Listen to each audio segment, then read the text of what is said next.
Aung. Zin Aung is developing a roadmap for women's political empowerment in the country of Burma.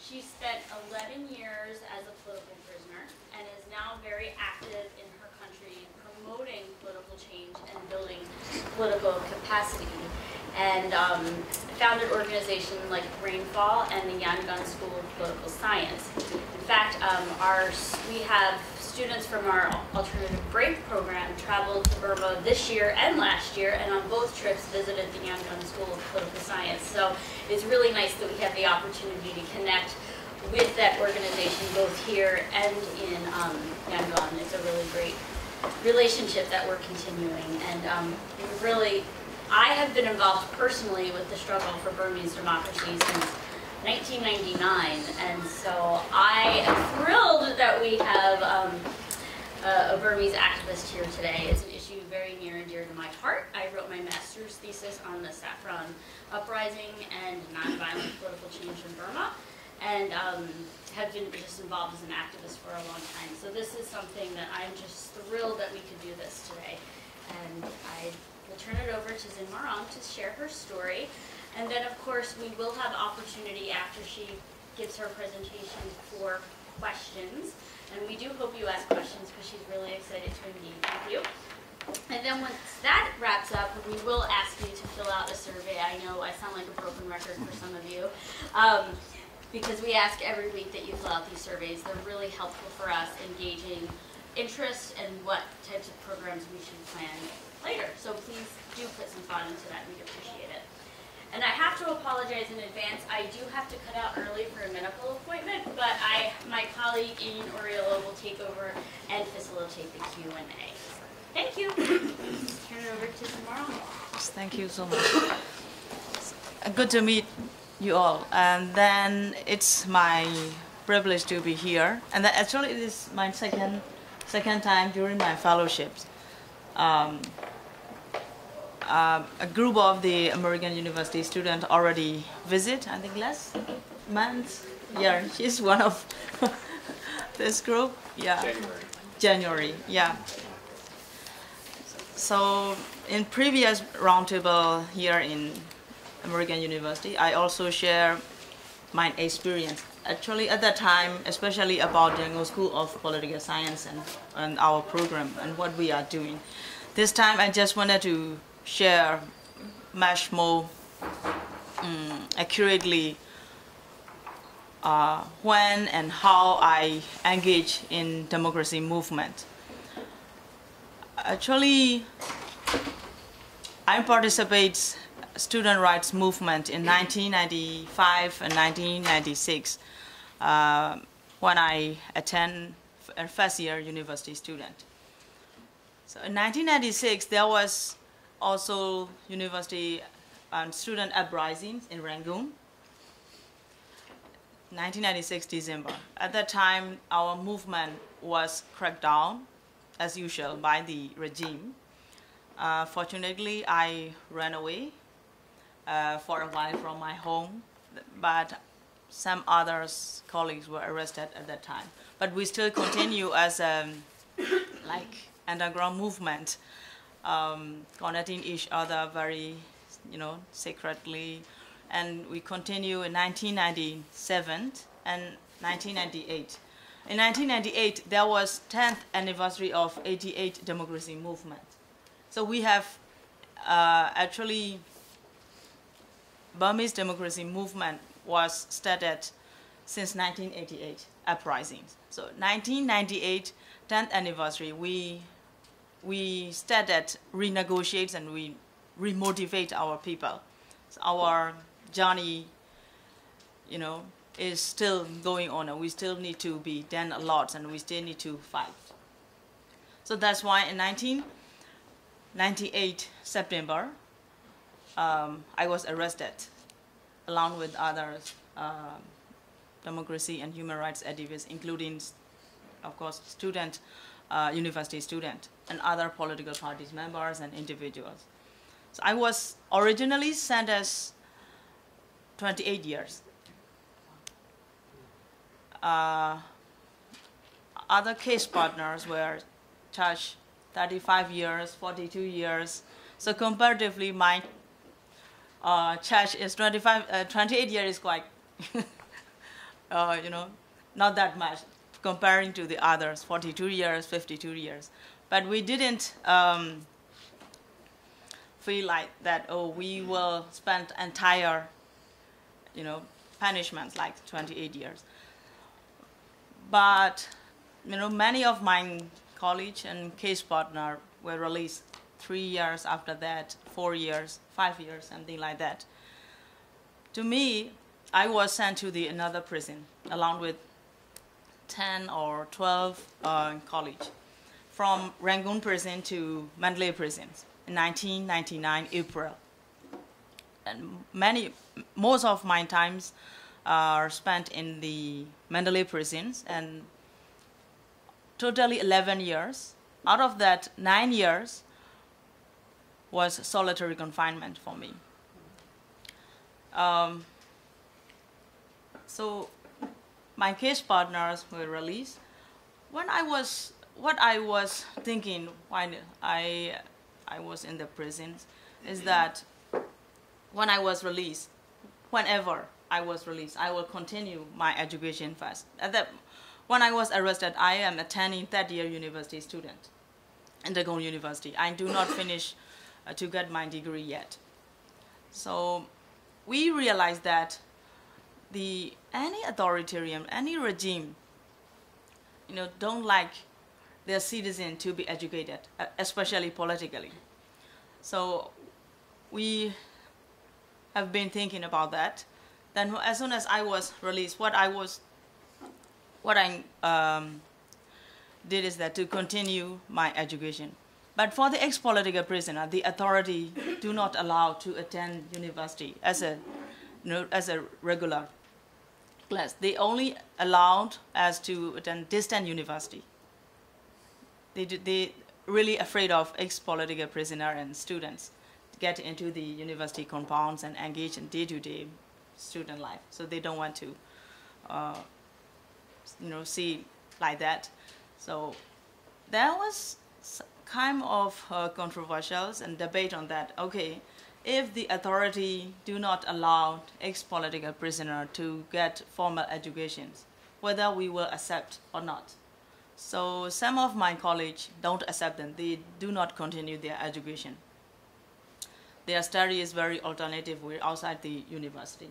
So for me, I decided, okay, because when I would like to continue my master degree or something like that, there is a requirement that at least we need to get a bachelor degree.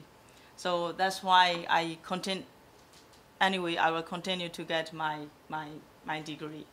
So then on the other hand, I continue my alternative education at the American Center and British Council. Then at the American Center, we met a lot of political prisoners who study there, especially young people, who didn't get to get educations in the state-owned, state-run university. So what we realize is that, okay, we need to form a society, a community for the ex-political prisoners. Then we started the weekly discussions and self-help group for ex-political prisoners. And then we developed idea on how can we continue, how can we sustain this movement? Because according to the past experience, when the prominent student leaders, like 88 generation student leaders were arrested, student movement used to be shut down. There was no more new generations to lead. On the other hand, as a political parties and opposition leader, Daw Aung San Suu Kyi was arrested. There was no more, active engagements and movement in our democracy movements. Then what we realize is that the authority and regime will not give up easily their power. So what we need is that how can we sustain and how can we get new generations and new leadership if our leaders were arrested? So that's why the development of new leadership in democracy movement is really important.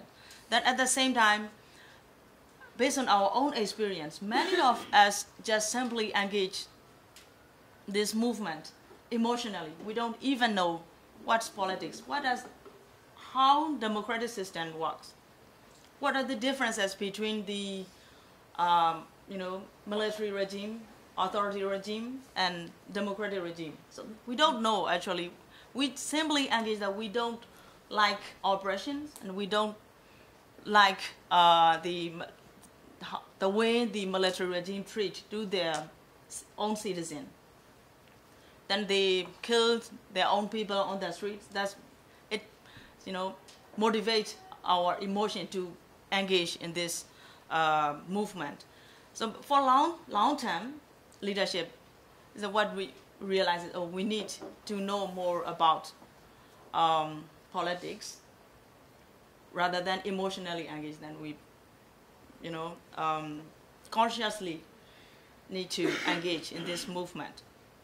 So we started group discussions and study-based organizations. And at the same time, in around 1998, 1996, when military regime tried to be part of the ASEAN member, many leaders around the Southeast Asian region, they spoke out about that, democracy is not that much compatible with Asian culture. Democracy came from the West. So that's why our Asians and our ASEAN regions have our own culture. So we don't necessarily need to copy democracy that came from the West. So in this regard, many of our people confused about that. Then especially some educated, confused about it, just echo, we should have our own. We already have our own traditional culture, and Burmese culture is not compatible to the democratic norms and values and human rights. That's why we started to organize Cultural Impact Studies Club. How political culture impact their daily life. Then Burmese political culture, how can we shape and socialize our political culture? Whether or not our culture is compatible to democracy or not. So actually our idea is to promote democracy is not just for the West, but also for all the human beings. Human rights is not just for the West, people who live in the West. It's compatible to all of our human beings, wherever and whoever we are. So we started this conversation to promote the idea of democracy and human rights is compatible to every human being, and we are human beings. We are part of our, international community. If Burmese try to be part of the international community, we need to promote and protect this principle and values and norms. So that is what we try to promote and counter this ideology in our society. Then, in 2010, the new government, so-called new government, just changing their clothes. The political scenario was actually set up by the military regime since 2003. In 2003, they launched the 7-step roadmap to be a disciplined democracy. It's important. What the military regime would like to bring is not real democracy, disciplined democracy. The adjective is.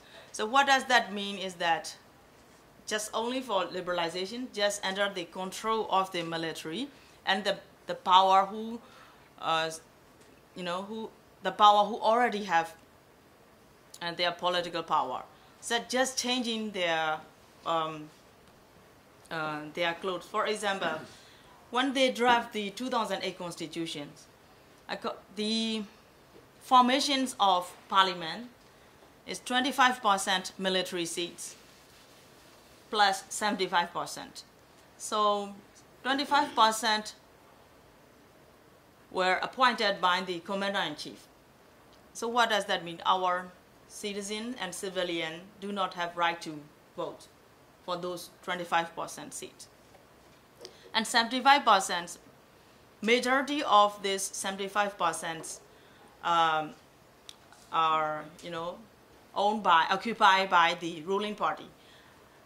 And at that point, I think the origin of the ruling party is, what we need to understand, the origin of the ruling party. Actually, the origin of ruling party found as a USTA, Union Solidarity and Development Association, under the military regime. They formed as. What did they do? At first, the formation of this organization was to support socially and development to our people. But what they really do is that just organize the event supporting what the military government doing and then against what the oppositions are doing. Like that, what they do. But gradually they change. USDA, Union Solidarity and Development Association, change into the parties, USDP. This organization was organized by the military regimes and generals. Then generals jump into this party, just, retire from their military, and then they lead the party and then compete in 2010 election. So in this way, they got the power. Majority of the seats in parliament is still occupied and controlled by the military and plus the alliance still.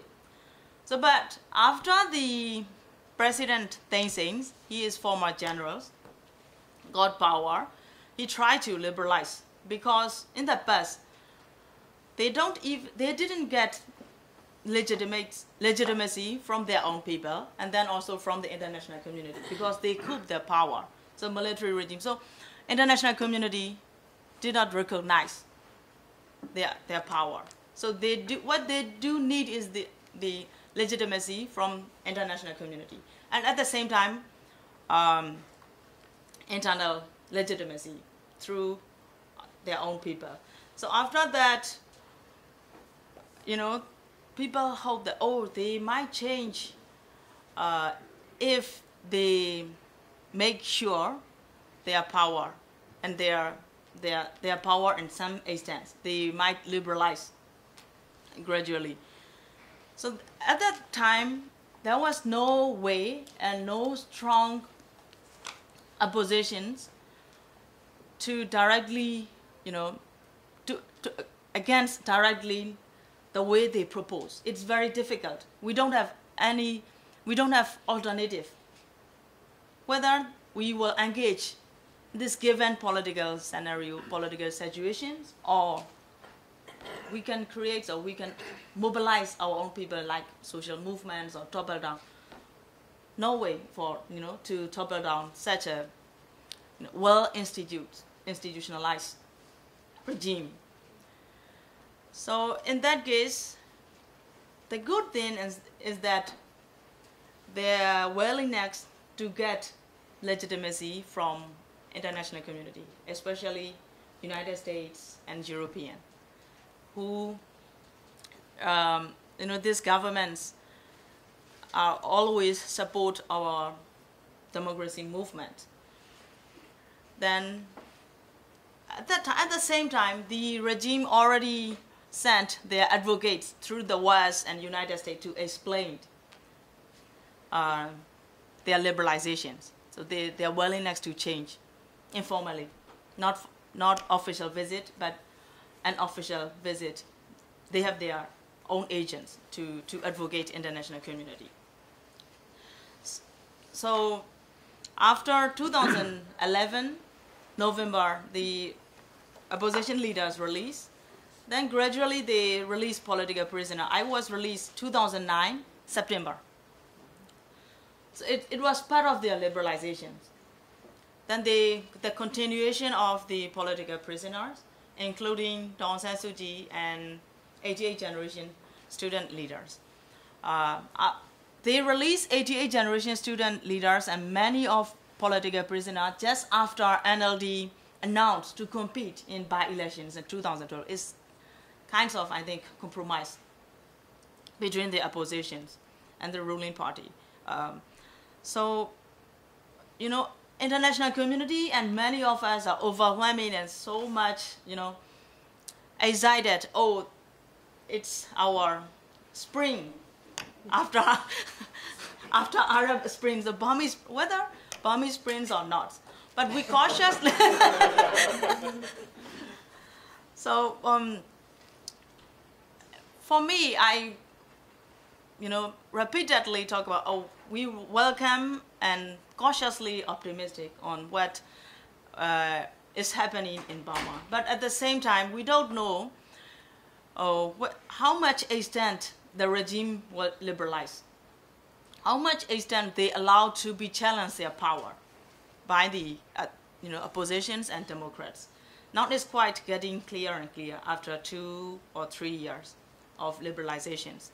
There are so many things are happening, and also including the communal violence and then the constitutional amendment. Many of opposition leaders and democratic groups accept and agree that 2008 constitution have to amend. Without amending this constitution, Burma will be no more democratic. It's, I think, discipline,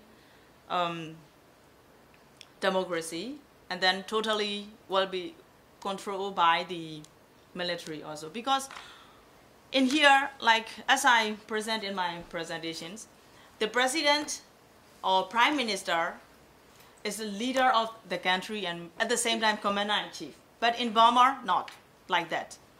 The presidents have the power to exercise the power of commander-in-chief.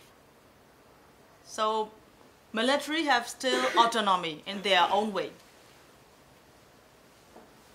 There is no civilian control over military activity. So that's why 1.5 years ago, presidents issued a statement to stop fighting against ethnic armies in northern Burma, but military didn't follow and still fighting until now. It's still struggling to get peace agreement.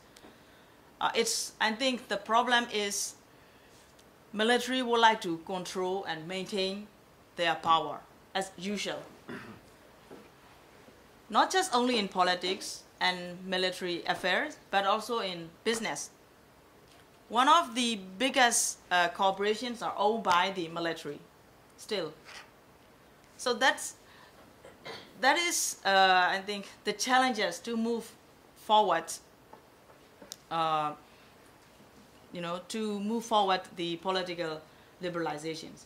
Then after that, what I am doing is that, as I mentioned before, the political educations, the understanding and cautiously engagements of the citizen is quite important and critical to counter and to balance this authoritarian regime and military power. So that's why we started Yangon School of Political Science to deliver the idea of politics and the idea of democracy, and to understanding the different political ideology and different types of regime, so that they can identify and judge themselves where Burmese political situation is going to and where we are. So we don't, politicians don't able to explain every time.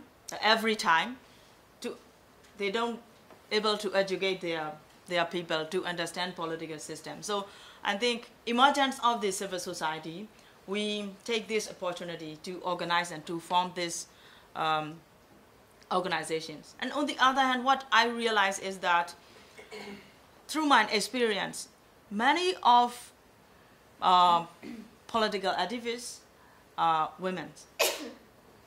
I didn't notice that before I was arrested.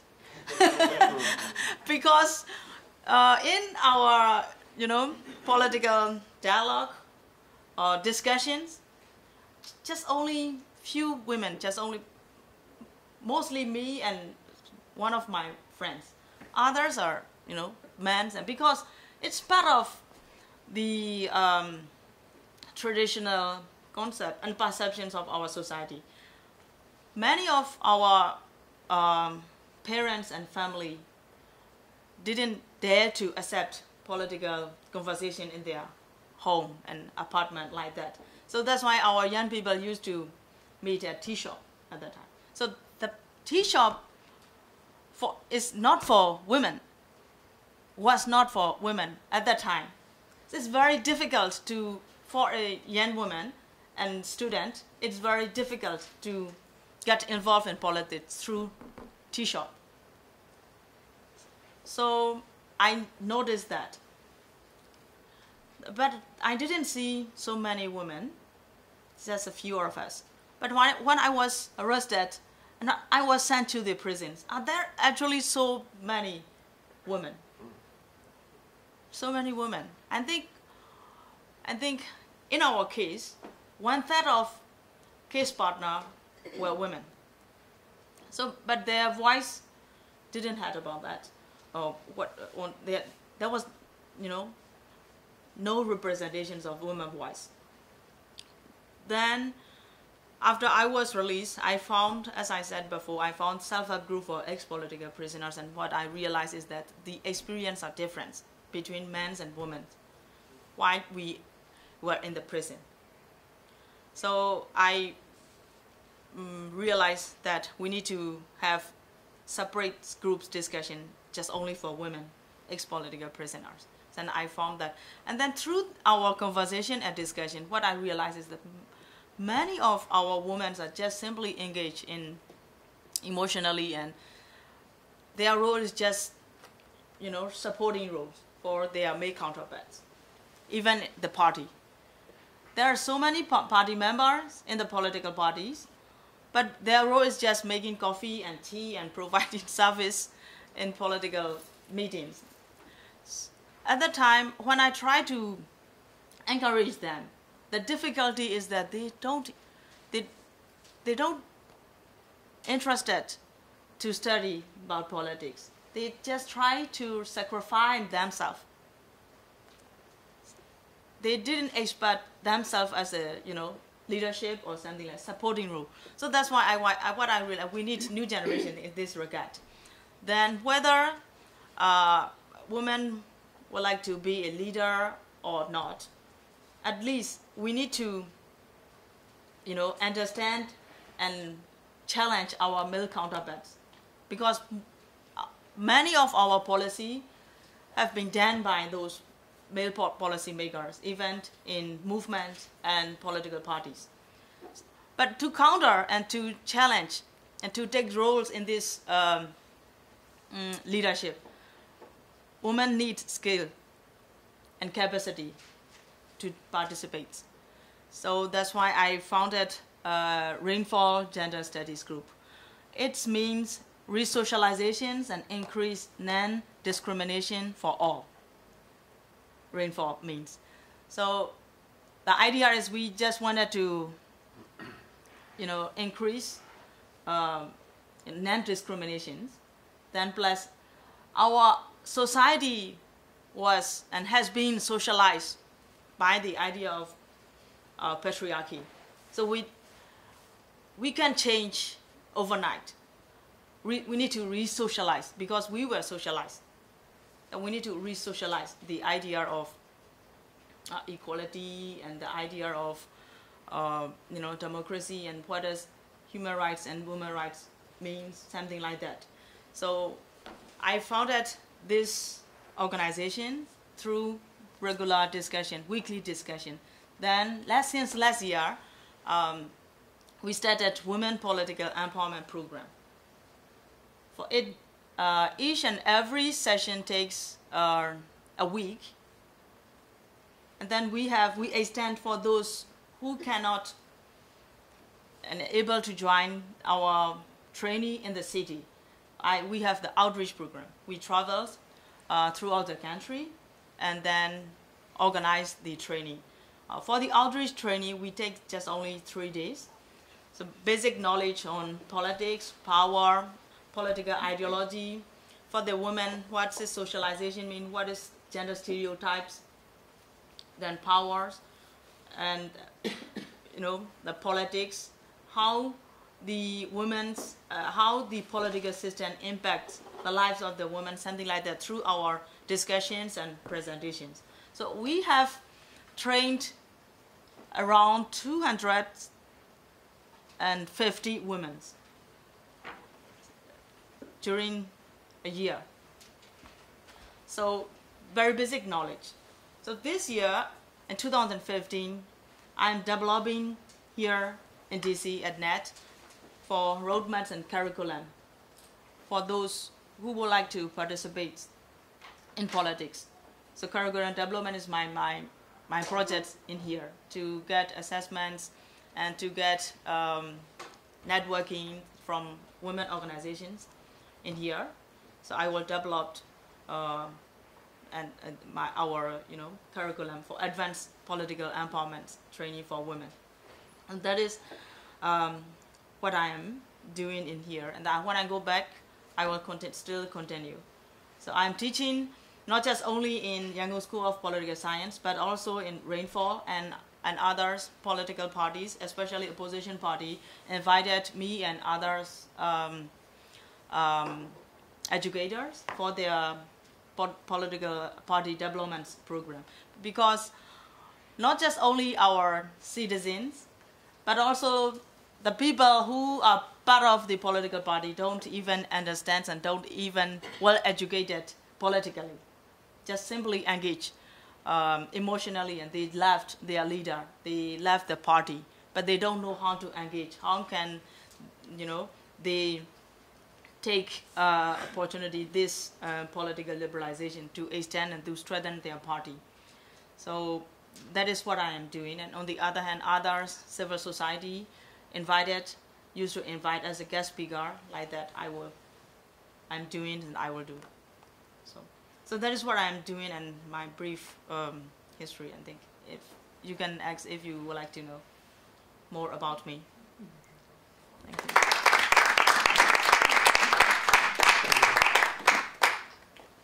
Thank you so much for your testimony and your witness. Let's open it up. Yeah. Firstly, thank you. And I'm wondering, first question is, what gave you hope when you were sentenced to 28 years? That's a long time. What kept you going? But secondly, I'm curious about the NLP and Aung San Suu Kyi. Because we heard in the world so much about her when she was released from prison. Yeah. And we had so much hope that she could make change. Yes. I've heard very little about her in the last couple of years. So how much authority, how much power does the NLP and how much change has she been able to implement?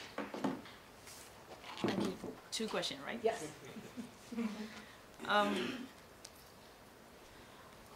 It's actually for your first questions. What kind of hope? Actually, rather, it's difficult to explain how did I, cope this difficult situation.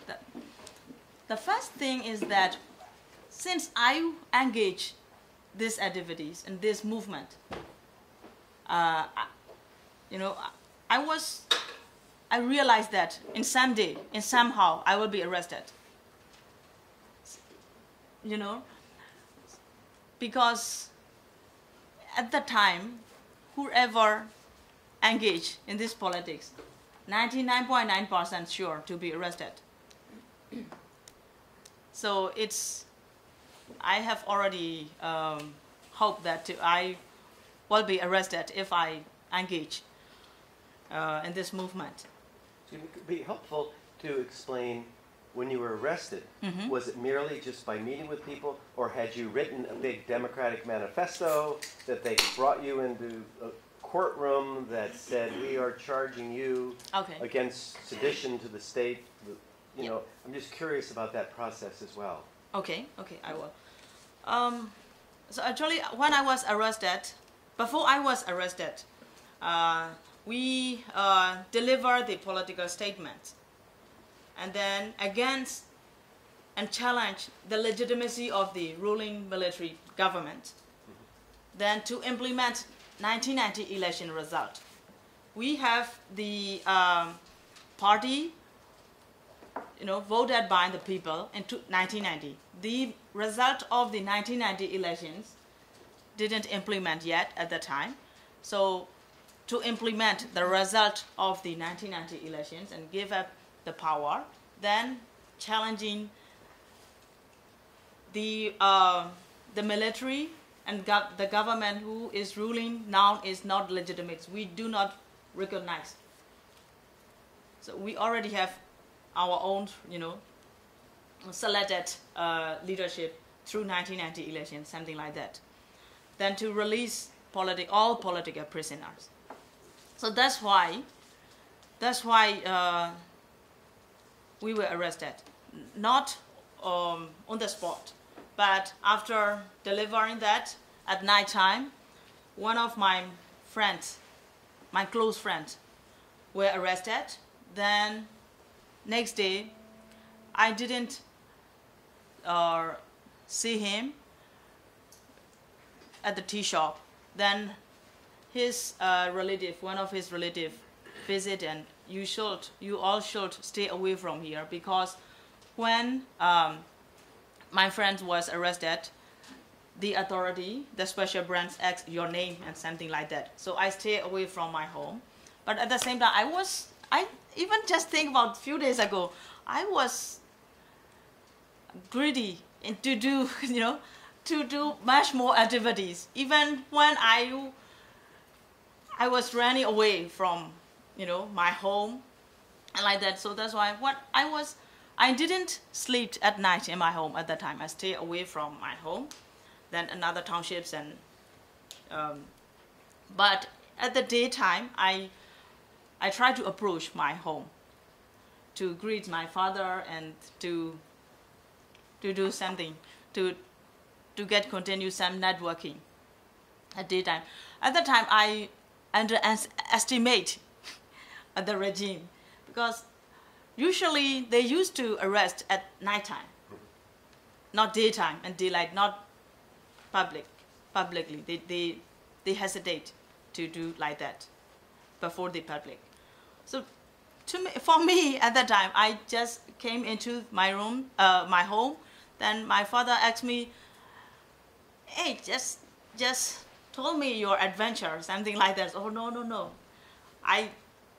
I will have, to take lunch.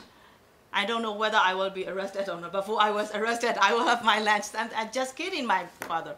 Then when I having lunch, two of the special branches came into. Then, at first, I thought that my father is a teacher. Our home is part of some kinds of school. So that I think, some students' parents to meet my father. I thought like that, but not like that. He is a special branch to arrest me. Came in for arrest me. Then my younger sister told me, "Hey, he's coming to arrest you." And, "Are you run away?" No, I don't. I will finish my lunch and then then my lunch, please. Then talked to him. Then they are searching. They were searching in my room. Then told my dad, "We have questions for your daughters regarding to their friends." So and then my father replied him, "Okay, you can ask before me." No. We have interrogative camps that we will bring your daughter. Then we will search your daughter rooms and something like that. But they didn't find any and officials and illegal things in my room, because I already cleared. But what they found is that the Newsweek magazines and Time magazines are on the photos of Dawn San Suu Kyi's and something like that, and they keep it. At that time it's very difficult and illegal to read Times and Newsweek magazines, especially on Burmese issue. So they keep it up. Then I was sent to the interrogative camps, then sent to the prisons. We didn't allow to get lawyers. The court was set up inside the prisons. So just reading the charge. It's kinds of set up, not actually the court. We don't we didn't have the right to defend or something like that. We tried to defend ourselves, and just then what we did is that we just left at the court. Wherever he reached the church, and then we clapped our hands and laughed. So that is what we can do. That was what we can do.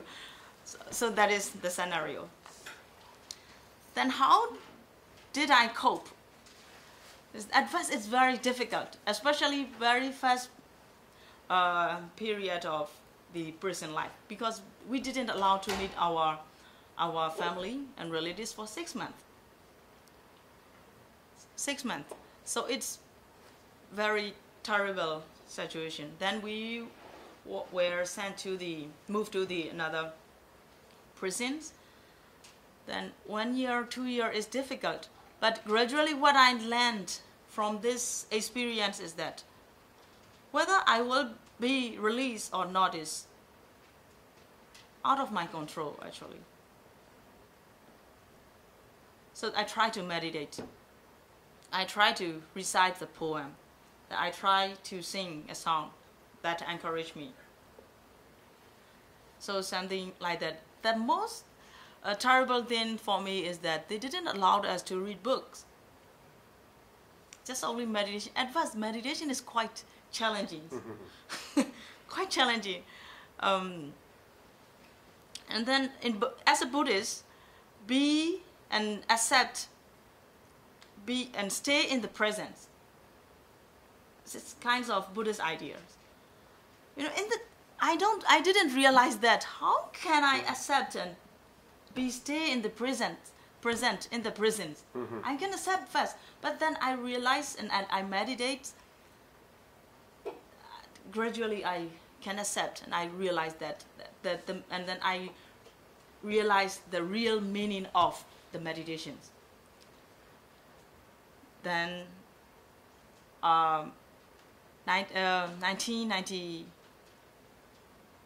2007, there was a from revolution, and 2008, then the USD, as I said, Union Solidarity and Development Associations, came and visit to the prisons, and they tried to persuade political prisoners. We give up our faith, and we did wrong. We confess ourselves, then join the government. If it is happen, we will be released. So I didn't do that. They offered me. I didn't do that. So that's why I stay 2 more years. They tried to negotiate with us to deal such kinds of confessions. I didn't do that. Then what I believe is that one day I will release, and then at the same time there was not just only me. There are so many political prisoners across the country, across our nations, and each and every city and town, each and every prison is full of political prisoners. So if I accept their deal, their request, I will not be here anymore. So that was my choice. It's very difficult, but at the same time, it made me much more stronger. And then it's kinds of my reputations to do. So that's why I think it's important what we believe and where we stand. Then don't betray yourself. That's important, I think. That's if I conclude, music, meditations, and own beliefs can cope such the terrible situations. The questions of NLD and Aung San Suu Kyi. Yeah, there was too much hopes since political situations opening up. But the problem is that many of us didn't understand the political setting. What we see is that, and what we would like to see is that, the opposition leaders and Nobel Peace Prize winners was released, then world-class leaders are visiting and open apps, that will be changed. But actually not like that. Of course, we can see that she can move everywhere. But as the way the military setup is that they try to make sure their power at first, then release. That is what we need to be aware of that. They will not give up. They will not be tolerant if oppositions, challenge the power and their positions. So, but comparing you to the past situations, of course, we have some kinds of liberalizations and some kinds of space for the oppositions and democratic activists. Like that's why we can operate our schools and civil societies are developing. But at the same time, let's do it. Here is the space for you. Just play in this ground, not something like that. The situation is that's why the oppositions and activists can move and push forward without their commitments. I mean, the ruling parties and key stakeholders, including the military and president and others, the military patronage. So I think generally like that the situation is. What other questions? Yes. I respect that your general frame of reference is for human rights within Myanmar. It's interesting. Do you call outside of the country Myanmar or Burma? Do you prefer? It's interesting. In D.C., Yes. it was only part of the United States that Yes. calls it Burma. Yeah. The rest is its proper name, or internationally recognized name, I should say. Yes, for me it's okay whether Burma or Myanmar is okay. I used to use Burma because of our own principle. When the regime changed the name of our country, there was no consultations. There was no agreements from their own citizens. Just the Union State Law and Order Restoration Council changed the name of our country as the Union of Myanmar. That's it. So there was no consultation changing the title of our country. So that's why we still used Burma. But diplomatically, I understand that even the United States use Burma, Myanmar. So Yes. to please both of both sides. But Yeah, it's okay. I'm glad the way you helped to us from the American understanding that the new democracy is a different form than we're used to here, but also in the reality that the military is here to stay for a while. Your neighbor, Thailand, Yeah. has a military that takes over, somehow it retreats.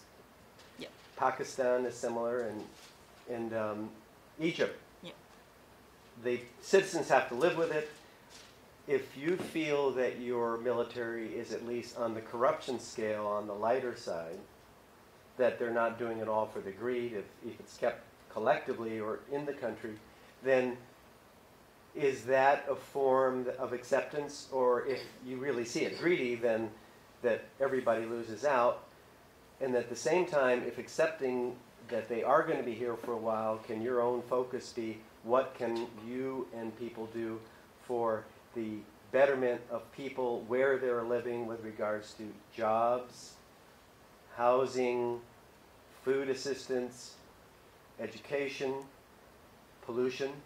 I mean, does that seem too small from the role that you've had, for democracy to be kind of constrained down to the day-to-day environment for women? Can you just simplify your question? Yeah. You said now that your new movement, Rainfall. Yes. Well, is that directed towards the betterment of the lives of women in the country that may not only be political, that literally make better opportunities for jobs. Yeah. Girls make sure they get to school. Yeah. That where they work, the streams and things with sanitation are improved. Yes, actually in this regard, our group is mainly focused on education base, but we have some cooperation with other women's organizations who are working for like job opportunities and like financial developments or something like that. So we have some. The good thing for us is that emergence of civil society, including women organizations, are getting stronger network. So we can share our expertise and resource each other. Even after the anti-interfaith marriage law, I don't know whether you, since last year, the emergence of ultra-nationalist group, Buddhist ultra-nationalist group, proposed the idea of anti-interfaith marriage law. So we initiated their statements and their engagements. It's very dangerous for us, especially if we are moving to the democratization process. It's really jeopardized this movement.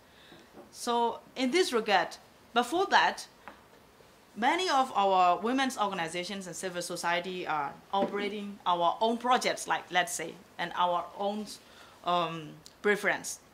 Some are doing a microfinance in rural area. Some are doing for the maternal health, something like that. Many of women organizations do not dare to engage politics. They don't even understand what is really mean. So that's why Rainfall just wanted to fill this gap and bridge between women organizations. Okay, what kind of relationship between the maternal health and politics? What kind of finance, microfinancing and politics related?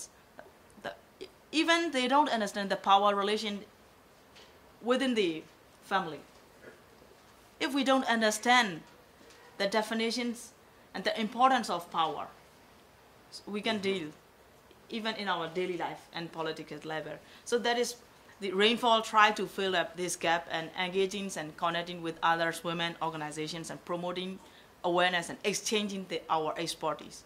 So that is what women organizations are operating now. Some others women's groups and ethnic women's groups are doing for peace process, women participation in peace process. So demonstrations and advocating the ruling parties and the government, something like that. Advocacy is part of women's movement, like that. So comparing to that, since last year, women networking among the women's groups are getting stronger and stronger based on all organizations, all women's groups realize that this issue is threatening the women's rights. So we gain the common ground in this regard. So networking is getting stronger and stronger. I'm very much appreciate and also optimistic on the women's rights groups, emergence of the women's rights groups in Burma. All right. I'm wondering if you could share your opinion on the government's current education policy, because I'm kind of going, you started with clearly the government wants an uneducated populace in some ways to maintain power, but they're also at this, in this global society we live in, for economic reasons they need an educated populace as well. Yeah. There's a greed incentive there. And Mary and I were just at Yangon University and walking through these empty buildings, and it's like, are they going to? It seems like they're going to have to start to invest out of self-interest. They're going to have to start investing in education, and so maybe if you could just tell us your view of like where it stands now, or what you think their agenda is. Yeah, my point of view, I just wanted to refer the ongoing student uprisings and student demonstrations here in Burma. So many university students are now protesting and demonstrating on the education law approved by the parliament last year. So according to this law, the student union will not be allowed. Then what the students' rights movements and civil society demand is that to get autonomy for the university, that was to increase the education budgets, then to allow the student union, then plus to consider more inclusive educations, because we have different ethnicity. For certain states, the education movement demand for example, for certain ethnicity to teach their own language, as a textbook, like that. So to promote the education budgets, plus for disabled and for ethnicity, others, to represent education system should represent much more inclusive for different religions, different races, and different praises, something like that. That is the current education movement demanding for. But on the other hand, based on our past experience, people difficult to believe the way the government engaged. Now, yesterday,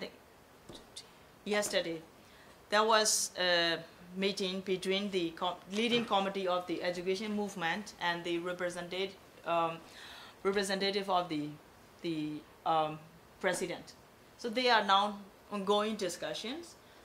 Then so many, actually thousands of university students are on the street now. Currently, they are marching from Mandalay to Rangoon. 400 miles marching. For more funding for education? For education reform.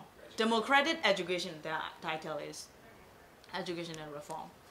So they have their own demand like that to increase and to get at autonomy. Then to without liberalizations, without decentralizations, there will be no more academic freedom. So that is their concern is to get academic freedom and decentralizations of the power on education. Because right now they're getting kind of degrees that don't do anything, right? There's a lot of education is not very good. And exactly. Content, It's sad to say. Yeah. Even for me, I got a degree in botany.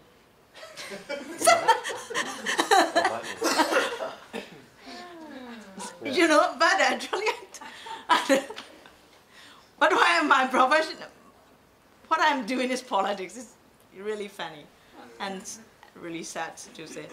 So, so the student demonstrates and make a joke our education system, wearing their bachelor suits. Then they are selling like the very, how we can say, like are selling foods or something like that. Trishaw-man, but they like that. They're wearing their bachelor. As soon as they got the bachelor, what they can do is that trishaw-man. That's it. So they demonstrate like that, and then the workers, construction workers or something like that. So it's there are so many young people who got degree and no jobs. No jobs. It's important. So that's why many of our young peoples are going outside, like Malaysia and Thailand, and there are so many migrant workers Burmese migrant workers in our neighboring country. Yeah. Yes. So how do you teach politics to students in a country where politics isn't allowed?